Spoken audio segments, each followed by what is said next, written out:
Assalamualaikum. I am the lecturer of pharmacology from the Legend Institute, Madan. Today, I am going to discuss the topic of alpha glucosidase inhibitor. We have started the chapter of anti-diabetic drugs that are used for the treatment of diabetes mellitus. After studying the classification of the drug and after studying the few class, now we are going to study the topic alpha glucosidase inhibitor. It is the one of the class of oral anti-diabetic drug, any non-insulin oral anti-diabetic drug, alpha glucosidase inhibitor. The drugs which are included in this class are acarbose and miglitol. Acarbose and miglitol are alpha glucosidase inhibitor, which is one of the class of oral non-insulin anti-diabetic drug. Acarbose and miglitol both are carbohydrate analog that act within the intestine to inhibit the alpha glucosidase. Acarbose or miglitol both inhibit the enzyme alpha glucosidase enzyme. This enzyme is necessary for the conversion of complex starches. यानी कि carbohydrates में polysaccharide जो है वो convert होते हैं oligosaccharide and disaccharide में and then they are converted into a monosaccharide by the enzyme of alpha glucosidase enzyme. जब हम इस एंजाइम को इनहिबिट कर देंगे यानी कि अल्फा ग्लूकोसाइडेज इनहिबिटर जो है ए कार्बोज एंड मिलिटोल, जब ये इस एंजाइम को इनहिबिट कर देंगे तो हमारे पास सेक्राइड की प्रोडक्शन नहीं होगी, और जब मोनोसेक्राइड की प्रोडक्शन नहीं होगी तो ये ट्रांसपोर्ट नहीं होंगे इंटेस्टाइन में एंड इनटू द ब्लड में। तो in this way we inhibit the formation of saccharide that are absorbed into the blood। तो एब्जॉर्प्शन स्लो डाउन होने की वजह से पोस्ट ब्रैंकियल हाइपरग्लाइसीमिया जो है ये कम हो जाता है। अल्फा ग्लूकोसाइडेज इनहिबिटर में एक कार्बोज और मिगलीटॉल को हम जो है वो एज अ मोनोथेरेपी भी ले सकते हैं, लेकिन और इसको हम कॉम्बिनेशन में भी ले सकते हैं with other anti diabetic drug के साथ। They are taken just before a meal, खाने से पहले लेते हैं। अल्फा ग्लूकोसाइडेज इनहिबिटर जो है वो like metformin and thiazolidinediones के साथ ये टाइप 2 डायबिटीज मेलाइटस के पेशेंट को जो है वो दी जाती है to prevent the diabetes mellitus in pre diabetic person. यानी कि अगर एक पर्सन है जो प्री डायबिटिक है और डायबिटिक नहीं है तो एज अ प्रिवेंटिव थेरेपी के तौर पर भी हम इसको दे सकते हैं, जैसे कि मेटफॉर्मिन एंड थायाजोलिडीन डायमंड्स दी जा सकती है।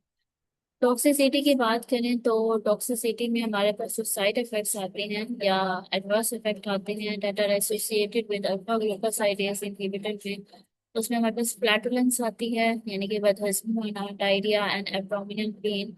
These are the common side effects that are associated with alpha glucosidase inhibitor. And that is due to the increased fermentation of unabsorbed carbohydrate by bacteria in the colon। आपके intestinal colon में unabsorbed carbohydrate की fermentation ज्यादा होने के नतीजे में flatulence diarrhoea और abdominal pain हो सकता है। इसके साथ साथ हाइपोग्लाइसीमिया जो है वो बहुत कॉमन एडवर्स इफेक्ट है with the alpha glucosidase inhibitor.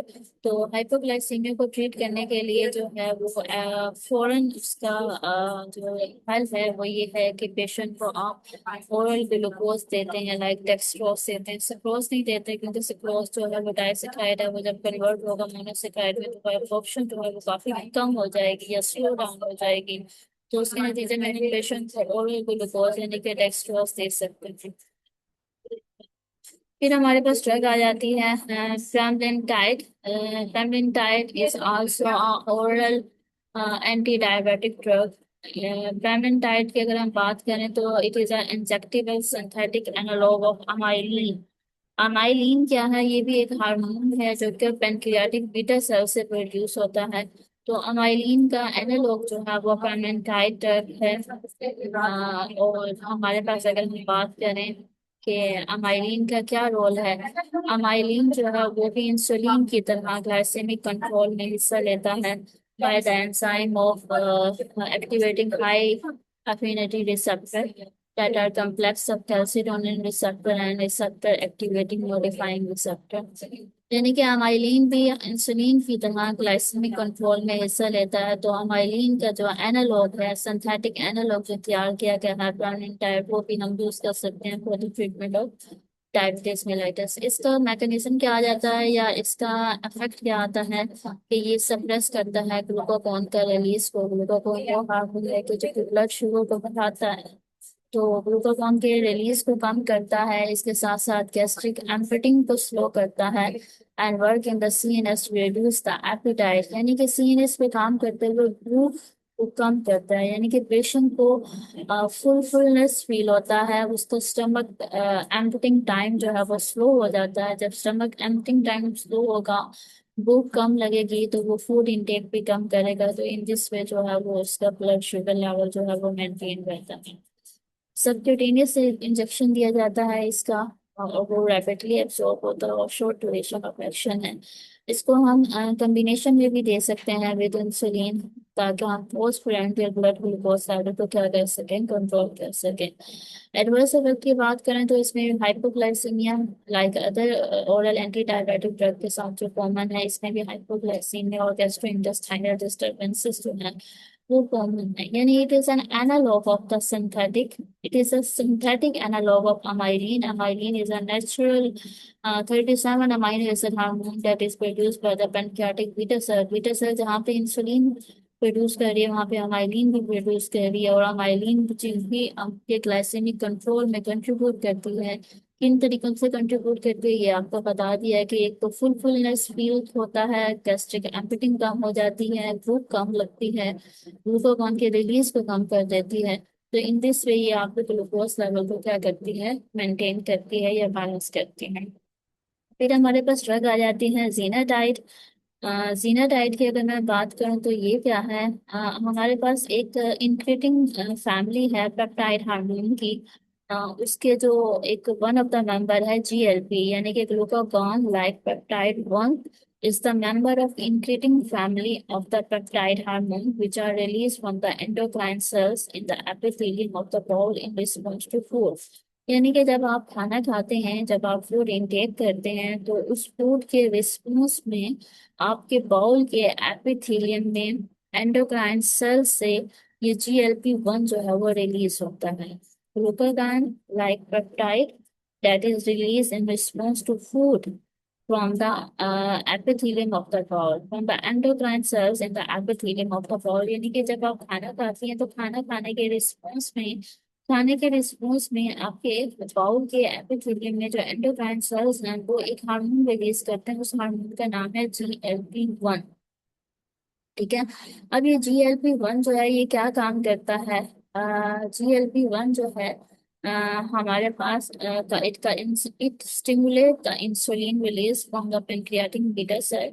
अब ये किस तरह मैकेनिज्म कह रहा है कि GLP-1 जो है ये glucose stimulated insulin release cause करता है in response to the food. यानी कि जब आप खाना खाते हैं तो ग्लूकागॉन लाइक पेप्टाइड जो रिलीज होता है वो आपके इंसुलिन को रिलीज करने को स्टिमुलेट करता है। इसके साथ साथ रिटार्ड द गैस्ट्रिक एम्पटिंग, यानी कि आपके गैस्ट्रिक या स्टमक की एम्पटिंग को कम कर देता है। ग्लूकागॉन की सीक्रेशन को भी कम कर देता है and produce a feeling of satiety, यानी कि फुलफिलनेस। पेशेंट जो है वो फुलफिल फील करता है, यानी उसको भूख नहीं लगती। जब भूख नहीं लगती तो वो मजीद खाना नहीं खाता। और in response to the food जो है ये GLP-1 जो है वो इंसुलिन को रिलीज होने को स्टिमुलेट करते हैं। ये GLP-1 जो है वो कहाँ पे काम करते हैं, GLP-1 रिसेप्टर के साथ बाइंड करते हैं जो कि जी प्रोटीन कपल रिसेप्टर है।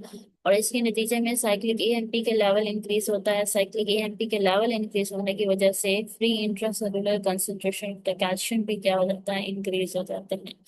ठीक है। और this stimulate the release of the insulin. ठीक है कि अगर इंट्रासेलुलर कैल्शियम की कंसंट्रेशन बढ़ जाती है तो वो इंसुलिन के रिलीज होने को क्या करता है, स्टिमुलेट करता है। I will go back to the insulin के रिलीज होने को क्या करता है, स्टिमुलेट करता है।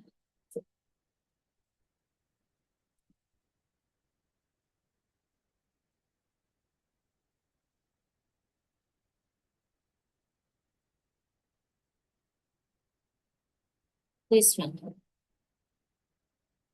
ये GLP-1 रिसेप्टर जीप्रोटीन कपल रिसेप्टर है जो कि साइक्लिक AMP का लेवल इंक्रीज करते हुए इंटरसेलुलर कंसंट्रेशन कैल्शियम को इंक्रीज करते हैं। अब GLP-1 एनालॉग जो है वो हमारे से पास एक ड्रग है जीनाटाइड। जीनाटाइड क्या है? GLP-1 एनालॉग है। और ये मेटफॉर्मिन के साथ कॉम्बिनेशन में दिया जाता है, सल्फोनाइल यूरिया के साथ कॉम्बिनेशन में दिया जाता है for the treatment of type 2 diabetes mellitus। Exenatide is the analogue of the GLP-1 that is used for the treatment of diabetes mellitus। और GLP-1 एनालॉग है, तो GLP-1 एनालॉग के नतीजे में GLP किस तरह जो है वो आपके ब्लड शुगर को कंट्रोल करता है।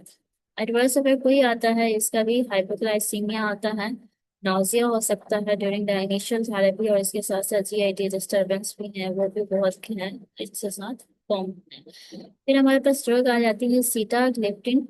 सीटाग्लिप्टिन क्या है? That is the oral inhibitor dipeptide dipeptidase 4, dipeptidyl peptidase 4 का ओरल इनहिबिटर है। कौन सी ड्रग? सीटाग्लिप्टिन। ये जो एंजाइम है ये क्या करता है? ये GLP-1 को डिग्रेड कर देता है या दूसरे इंक्रीटिन हार्मोन की तोड़ फोड़ कर देता है। यानी कि GLP-1 और दूसरे इंक्रीटिन हार्मोन की तोड़ फोड़ करने वाला एंजाइम क्या है? डायपेप्टिडाइल पेप्टाइडेज 4। जब हम इसका इनहिबिटर देंगे तो ये एंजाइम क्या हो जाएगा? इनहिबिट हो जाएगा। जब ये एंजाइम इनहिबिट हो जाएगा तो क्या होता है? इसका मतलब है GLP की क्या होगी? डिग्रेडेशन भी नहीं होगी।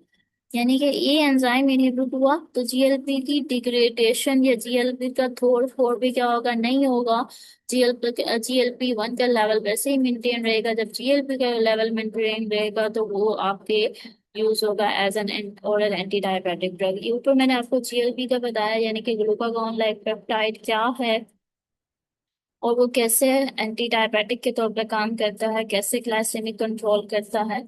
तो सीटाग्लिप्टिन जो है उस GLP-1 की ब्रेक डाउन करने का जो एंजाइम है, सीटाग्लिप्टिन उस एंजाइम को इनहिबिट कर देता है। जब वो एंजाइम इनहिबिट होगा तो GLP-1 की मेटाबॉलिज्म या डिग्रेडेशन नहीं होगी, और फिर वो यूज होगा हमारे लिए ओरल एंटी डायबिटिक के तौर पर। ठीक है, इसके साथ साथ ये मोनोथेरेपी के टाइप 2 डायबिटीज मेलाइटिस में मोनोथेरेपी के तौर पर भी इस्तेमाल होता है, या कॉम्बिनेशन विद मेटफॉर्मिन एंड थायोजोलिडीन टाइमोन्स में भी इस्तेमाल हो सकता है। जीनाटाइड हो गया, सीटाग्लिप्टिन हो गया, ये दोनों क्या करते हैं? इंसुलिन रिलीज को प्रमोट करते हैं, ग्लूकागॉन की सिक्रीशन को कम कर देते हैं, और इसके साथ साथ फीलिंग ऑफ द स्टेशनरी यानी फुलफिलनेस फीलिंग देते हैं, एनोरेक्सिक इफेक्ट देते हैं, यानी पेशेंट को भूख नहीं लगती। जब भूख नहीं लगेगी तो वो फूड इंटेक नहीं करेगा और ग्लूकोज लेवल जो है वो बैलेंस रहेगा। एडवर्स इफेक्ट की बात करूं तो हेडेक हो सकता है, नेसोफेरेंजाइटिस हो सकता है, अपर रेस्पिरेटरी ट्रैक इन्फेक्शन हो सकता है। ये थे हमारे पास oral non insulin oral anti diabetic drug. ठीक है। अगर हम बात करें ओवरऑल ट्रीटमेंट प्लान की कि हमने डायबिटीज मेलाइटिस में टाइप 1 को किस तरह ट्रीट किया है, टाइप 2 को, तो ये अभी तक हम ड्रग्स पढ़ रहे थे। अगर मैं ओवरऑल ट्रीटमेंट प्लान आपको बताऊं तो डाइटरी इंस्ट्रक्शन जो है वो टाइप 1 डायबिटीज मेलाइटिस की पेशेंट को दी जाती हैं, और इसके साथ साथ पैरेंटल इंसुलिन दी जाती है। हम ये पढ़ चुके हैं कि शॉर्ट एक्टिंग होती है, long acting and rapid acting insulin है। ठीक है, पेशेंट को एक्सरसाइज, इन्फेक्शन कंट्रोल, और उसके साथ साथ स्ट्रेस कंट्रोल। ठीक है, ये फैक्टर्स जो है वो भी टाइप 1 डायबिटीज मेलाइटिस के पेशेंट के लिए ट्रीटमेंट प्लान में आते हैं। ठीक है, और इसके साथ साथ ब्लड शुगर लेवल का टाइट कंट्रोल जो है वो चेक किया जाता है, फास्टिंग ब्लड ग्लूकोज लेवल को चेक किया जाता है, पोस्ट प्रेंटिव ब्लड ग्लूकोज लेवल को चेक किया जाता है, यानी कि बैलेंस किया जाता है कि ब्लड शुगर इनटेक कितनी हो रही है। इसके साथ अगर हम बात करें type 2 diabetes, type 1 diabetes mellitus जो है कॉम्प्लिकेशन में रेनल और रेटिनल डैमेज जो है वो बहुत हद तक काज करते हैं। यानी कि आपका किडनी सिस्टम, रेनल सिस्टम भी डैमेज हो जाता है, और आपके आईज के ऊपर रेटिनल डैमेज जो है, ब्लाइंडनेस जो है वो बहुत कॉमन है in the complication of type 1। Type 2 diabetes mellitus जो है वो प्रोग्रेसिव डिजीज है। इसमें वेट रिडक्शन बहुत जरूरी है, डाइटरी कंट्रोल बहुत जरूरी है। मेटफॉर्मिन जो है वो ओरल मोनोथेरेपी के तौर पर इस्तेमाल किया जा सकता है, लेकिन इसको कॉम्बिनेशन में भी other non insulin anti diabetic agent के साथ कॉम्बिनेशन में भी दिया जा सकता है। टाइप 1 डायबिटीज मेलाइटिस में हम इंसुलिन दे रहे हैं। टाइप 2 डायबिटीज मेलाइटिस जो है वो कंट्रोल हो जाती है by the oral non insulin anti diabetic drug के साथ। लेकिन अगर तो इंसुलिन रेजिस्टेंस डेवलप हो गई है, यानी कि टाइप 2 डायबिटीज मेलाइटिस में इंसुलिन प्रोड्यूस हो रही है, लेकिन जो है इंसुलिन की रेजिस्टेंस डेवलप हो रही है टाइप 2 डायबिटीज मेलाइटिस के अंदर। ठीक है, और इसके साथ साथ डायबिटीज जो है वो हाईली एसोसिएटेड है with the hypertension, with the type 2 जो है वो ओबेसिटी के साथ बहुत ज्यादा लिंक्ड है। अगर हाइपरटेंशन जो है वो पुअरली कंट्रोल्ड है तो it will lead to word the complication of the diabetes as well. फिर हमारे पास ग्लूकागॉन आ जाता है। हाइपरग्लाइसेमिक ड्रग, अभी तक हम हाइपोग्लाइसेमिक ड्रग्स कर रहे थे। ये हमारे पास हाइपरग्लाइसेमिक ड्रग यानी कि ग्लूकागॉन है। ग्लूकागॉन ये वो हार्मोन है जो कि एंडोक्राइन पेनक्रियास के एंडोक्राइन के अल्फा सेल से सिक्रीट होता है। बीटा सेल जो है वो इंसुलिन और अमाइलिन सिक्रीट कर रहा था, जबकि पेनक्रियास के अल्फा सेल जो है वो ग्लूकागॉन सिक्रीट कर रहे हैं। ये भी जी प्रोटीन कपल रिसेप्टर के थ्रू एक्ट करते हैं। आप चाहे वो हार्ट में प्रेजेंट है, चाहे वो स्मूथ मसल में, चाहे लीवर में। ग्लूकागॉन जो है वो हार्ट रेट को भी बढ़ाता है, फोर्स ऑफ कंट्रक्शन को भी बढ़ाता है। ठीक है, और इसके साथ साथ हेपेटिक ग्लूकोजिनोलाइसिस को भी बढ़ाता है, ग्लूकोजिनेसिस को भी बढ़ाता है, एंड रिलैक्स ग्लूकोज। अगर मैं बात करूं ग्लूकागॉन की, तो ग्लूकागॉन ये वो हार्मोन है जो कि पेनक्रियास के अल्फा सेल से सिक्रीट होता है, जी प्रोटीन कपल रिसेप्टर के ऊपर काम करता है, और हार्ट रेट को भी इंक्रीज कर रहा है, फोर्स ऑफ कंट्रक्शन को भी इंक्रीज कर रहा है।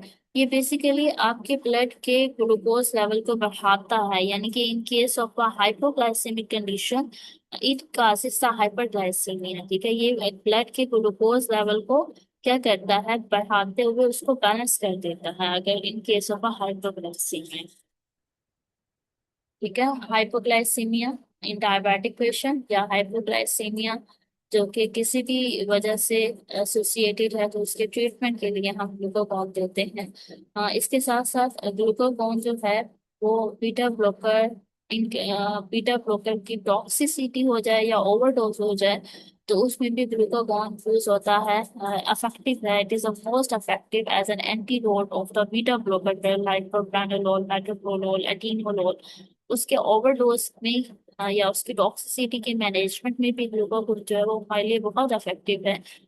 ये कैसे इफेक्टिव है, क्योंकि ये डिप्रेस्ड हार्ट, हमने कहा कि हार्ट रेट को बढ़ाता है, फोर्स ऑफ कंट्रक्शन को भी बढ़ाता है। तो बीटा ब्लॉकर जो कि आपके हार्ट रेट को डिप्रेस कर रहा था या फोर्स ऑफ कंट्रक्शन को कम कर रहा था, तो उसकी टॉक्सिसिटी को या ओवरडोज को रिवर्स करने के लिए ग्लूकागॉन जो है वो इफेक्टिव है। It increases the cyclic AMP level without requiring the access to beta receptor, यानी कि ये बीटा ब्लॉकर के नतीजे में जो हार्ट रेट कम हो रही थी या जो फोर्स ऑफ कंट्रक्शन कम हो रही थी उसको इंक्रीज कर सकता है। क्या आज हमारा ये चैप्टर कंप्लीट हुआ है, that is the anti diabetic drug. उसमें हमने आज कुछ ओरल एंटी डायबिटिक ड्रग देखे, जिसमें हमारे पास थे अल्फा ग्लूकोसाइडेज इनहिबिटर देखा, ठीक है, अमाइलिन एनालॉग देखा, एंड GLP-1 एनालॉग पढ़ा, और इसके साथ सीटाग्लिप्टिन किया, और कुछ थोड़ा सा ट्रीटमेंट प्लान देखा डायबिटीज मेलाइटिस का, चाहे वो टाइप 1 है या टाइप 2 है, कि हमें ड्रग के साथ साथ कैसे जो है वो डाइट को भी बैलेंस रखना है, बैलेंस डाइट भी लेनी है, एक्सरसाइज भी करना है, और स्ट्रेस को भी कंट्रोल करना है। इसके साथ साथ हमने ग्लूकागॉन पढ़ा, that is hyperglycaemic drug. Hypoglycaemic drug करने के बाद हमने ग्लूकागॉन पढ़ा, that is the hyperglycaemic case.